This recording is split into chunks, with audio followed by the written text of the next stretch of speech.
খাগড়াছড়িতে বিদেশি আম চাষে ঝুঁকছেন কৃষকেরা। উপযুক্ত আবহাওয়া ও মাটির গুণের কারণে বিদেশি আম চাষে সফল তারা। দেশীয় আমের তুলনায় দামও পাওয়া যাচ্ছে বেশি। তবে আম বিপণনে অতিরিক্ত টোল আদায় বন্ধের দাবি চাষিদের। বিদেশি জাতের আম চাষ সম্প্রসারণে কাজ করছে কৃষি বিভাগ। বান্ডেল থাকলে প্রতি সেনমানিতে টাকা বাঁচবে। বিকাশ সেনমানি বান্ডেল কিনে জিতুন প্রতি লেনদেনে। গাছে থোকায় থোকায় ঝুলে আছে লাল আম বা রেড ম্যাঙ্গো।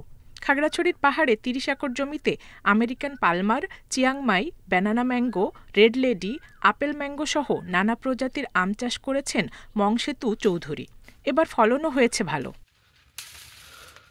সুস্বাদু আর দাম বেশি হওয়ায় প্রতি বছরই পাহাড়ে বাড়ছে বিদেশি আম চাষির সংখ্যা। বিভিন্ন বাগানে কাজ করে সংসার চলে তাদের। প্রচলিত জাতের চাইতে বিদেশি আমটা ফলন বেশি এসেছে, তো আমি আশা করি এবছর ভালো অ্যামাউন্ট পাবো। এই বাগানে কাজ করে আমি প্রায় 2 বছর ধরে যাবতীয় আমার এখানে কাজ করে আমার সংসার চালাই। বাণিজ্যিকভাবে লাভবান হওয়া চাষিদের বিদেশি আম চাষে উৎসাহিত করা এবং চারা দিচ্ছে কৃষি বিভাগ। মাতৃগাছ রোপণ করেছি আমরা, এখান থেকে আমরা চারা উৎপাদন করছি এবং যারা আগ্রহী কৃষক তাদেরকে কিন্তু আমরা এই চারাগুলো সরবরাহ করছি এবং আমরা এই ক্ষেত্রে উৎসাহী কৃষকদের কাছ থেকেও কিন্তু বিভিন্ন সায়ন নিয়ে সংগ্রহ করে আমরা কিন্তু নতুন চারা কলমের মাধ্যমে এই জাতগুলোই ছড়িয়ে দেওয়ার চেষ্টা করছি। তবে ঢাকাসহ বিভিন্ন জেলায় আম পাঠাতে জেলা পরিষদ, পৌরসভা সহ অন্তত 4 জায়গায় টোল দিতে হয়। তাই বিপাকে বাগান মালিকেরা।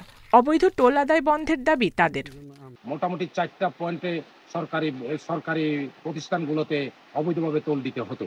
অন্যায়ভাবে প্রতি কেজি আমে 2 থেকে 3 টাকা খরচ হতো, যেটা বাংলাদেশে কোথাও হয় নাই।